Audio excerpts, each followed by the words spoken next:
ایک مرتبہ انٹرنیٹ میں دیکھ رہا تھا معراج شریف کے حوالے سے، تو ایک کرسچن نے یا جیو نے معراج پہ بڑے اعتراضات کیے ہوئے تھے کہ یہ جو ہے لاجیکلی پاسبل نہیں ہے معراج.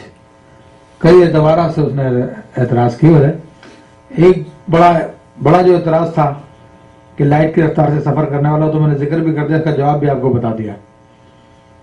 ہاں، ان کے لیے مشکل پیش آئے گی جو حضور کو نور نہیں مانتے ہیں.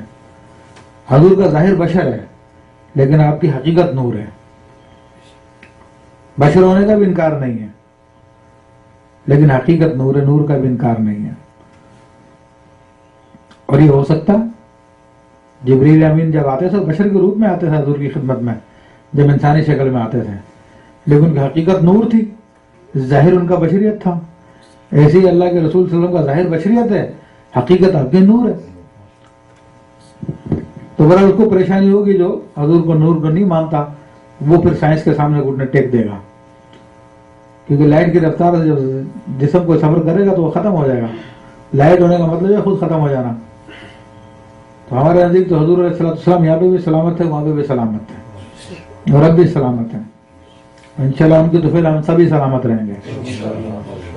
تو اب وہ اس نے اعتراض جو انٹرنیٹ پہ کیا، اس نے کہا کہ یہ بیت المقدس کی جو مسجد اصل تھی، اس کے اندر بمشکل اس زمانے میں جو اولڈ مسجد تھی 10,000 آدمیوں کی گنجائش نہیں تھی،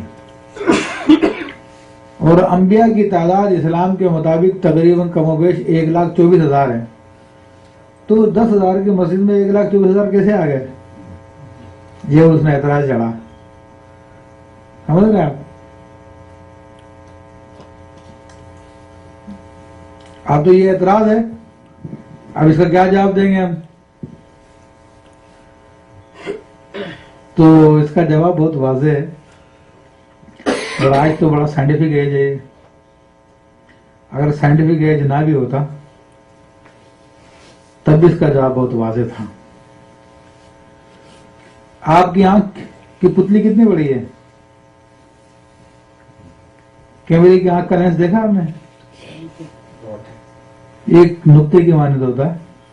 پتلی بہرحال اس سے تھوڑی سی بڑی ہوتی ہے، لیکن اس آنکھ کے اوپر جب آپ نگاہ ڈالتے ہیں تو پورا کا پورا افق جو ہے آپ کی آنکھ میں آ جاتا ہے. آنکھ تو بالکل چھوٹی سی ہے لیکن کتنا بڑا عکس دیکھ رہی ہے یہ. اور اگر آپ سائنٹیفک وے میں اگر آگے جائیں گے تو آنکھ ڈائریکٹ کچھ نہیں دیکھ رہی ہوتی ہے. آنکھ ایک لینس ہی ہے واقعی. آنکھ میں شعور نہیں ہے دیکھنے کا. یہ آنکھ تو ایک لینس ہے، باقی دماغ اس کو انٹرپریٹ کرتا ہے کہ یہ چیز ہے، یہ چیز ہے، یہ چیز ہے. کیونکہ آنکھ کے پیچھے ایک پردہ جس کا نام ریٹینا ہے. جس طرح کہ یہ آپ نے دیکھا ہوگا اسکرین پہ جو فلمیں چلتی ہیں، موویاں چلتی ہیں. کراچی میں تو مری ڈرائیون تھا پہلے، یہاں پر بھی ہوں گے بہت، وہ تو ختم ہو گیا. اب لوگ اپنی کاروں میں بیٹھ کے جو ہے فلمیں دیکھتے ہیں بہت بڑی اسکرین پر. ہاں مشتاق بھائی آپ روڈیو میں بتا رہے تھے نا، روڈیو میں چلتا ہے وہ، روڈیم یا روڈیو؟ ہاں. تو اب دیکھیں کیمرے سے لائٹ پڑتی ہے اس کے اوپر، تو اس کے اوپر ساری کی ساری فلم نمودار ہو جاتی ہے. ایسے ہی ہماری آنکھ کا نظام ہے، اس کے پیچھے ایک پردہ لگا ہوا ہے. یہ لینس ہے، لینس کے پیچھے پردہ جس کا نام ریٹینا ہے. تو یہ لینس جو بھی کیچ کرتا ہے اس کا عکس الٹا جا کے ہماری آنکھ پہ بنتا ہے، اور پھر دماغ اس کو ریڈ کرتا ہے اور پھر اس کا معنی بناتا ہے کہ یہ چیز ہے، یہ چیز ہے، یہ چیز ہے، یہ چیز ہے. تو اب اتنے بڑے آفاق کو ہم دیکھتے ہیں، آسمانوں کو دیکھتے ہیں، تو ہماری نگاہوں میں سما جاتا ہے وہ سب کچھ. تو جب یہ پاسبل ہے تو کیا وہ پاسبل نہیں ہے کہ 10,000 والی جگہ میں 1,24,000 آ جائیں اور دور کیوں جائیں؟ اگر میں آپ سے کہوں کہ یار وہ 50,000 کتابیں رکھنی ہیں، 10,000 کتابیں رکھنی ہیں، کوئی جگہ کا انتظام کرو، تو آپ بولیں گے کمرہ بہت چھوٹا ہے، یہاں پر یہ کتابیں نہیں آ سکتی. یار 50,000 بکس کی حیثیت ہوتی ہے بھائی، 10,000 بھی نہیں آئے گی یہاں پہ. یہ آپ کو بتا رہا ہوں کہ لائبریری ہمارے پاس ہے، لائبریری میں آتے جاتے رہتے ہیں، 10,000 بھی اس پورے جگہ میں نہیں آئیں گی، اس کے لیے اسپیس زیادہ چاہیے. لیکن یہ آپ کی کمپیوٹر کی ہارڈ ڈرائیو ہے، اس میں مکتبہ شاملہ پورا کا پورا آ جاتا ہے، اور مکتبہ شاملہ میں ہزاروں کتابیں ہیں. اور ہارڈ ڈرائیو کا سائز کتنا ہے؟ بالکل چھوٹا سا ہوتا ہے. 1 ٹیرا بائٹ کی ہارڈ ڈرائیو اٹھا کے دیکھیں آپ، 1000 GB کی اتنی سی آ رہی ہے، پاکٹ سائز آتی ہے وہ. تو آپ اندازہ کریں کہ 1000 10,000 20,000 50,000 1,00,000 کتابیں ڈالتے ہیں اتنی سی ڈرائیو میں.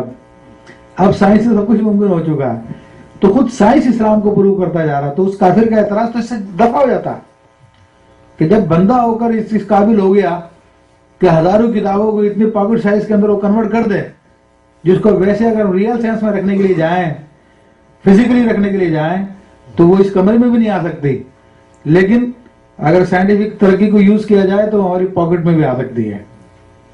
تو کیا اللہ تعالیٰ کی طاقت کا اندازہ کیا جا سکتا ہے؟ کہ اس کے لیے ممکن نہیں ہے 1,24,000 کو اتنی جگہ میں وہاں پر محسوس کر دیں. اور وہ ارواح انبیاء تھی، انبیاء کی ارواح تشریف لائی تھی، اور روحیں تو نور ہوتی ہیں. امام ابوالحسن شاذلی رحمۃ اللہ علیہ نے ایک مرتبہ بتایا کہ اللہ کے فرشتے بہت بڑے بڑے ہیں، ایسے ہیں کہ ان کا سر جو عرش الہی پہ لگا ہوا، اور ان کا پاؤں جو ہے تحت الثری 7ویں زمین تک لگا ہوا، اور ان کا ایک بازو مشرقوں میں پھیلا ہوا، دوسرا مغربوں میں پھیلا ہوا. تو کسی آدمی کے ذہن میں سوال ہے کہ حضور جب ایک ہی فرشتے نے پوری دنیا کو بھر دیا، باقی فرشتے کہاں گئے، وہ کہاں رہتے ہیں؟ تو آپ نے فرمایا ایک چراغ جلا، اس کی روشنی پورے کمرے میں پھیل جائے گی. دوسرا چراغ جلا دے تو کمرہ تو پہلے سے روشنی سے بھرا ہوا تھا، کیا دوسرے چراغ کی روشنی نہیں جلے گی؟ کیا وہ بھی جلے گی، اور اس کی روشنی بھی سما جائے گی وہاں پر. تو فرشتے نور ہیں، تو ان کے لیے اسپیس کی ضرورت نہیں ہے، اسپیس کے بغیر پھیل جاتے ہیں وہ. تو 50 چراغ جلا لیں، 50 کے 50 کی روشنی اسی کمرے میں موجود رہے گی، اور ایک دوسرے سے کوئی مطلب کہ ٹکرائے گی نہیں، اور سب کی سب آ جائے گی، سما جائے گی. تو ایسے ہی روحیں وہ بھی نور ہیں. تو بیت المقدس کے مسجد میں اگر آ گئی تو اس میں کیا حیرت کی بات ہے؟ تو یہ اعتراضات میں سے ایک اعتراض تھا. بیت المقدس لے جانے کا مقاصد یہ کہ امام غزالی رحمۃ اللہ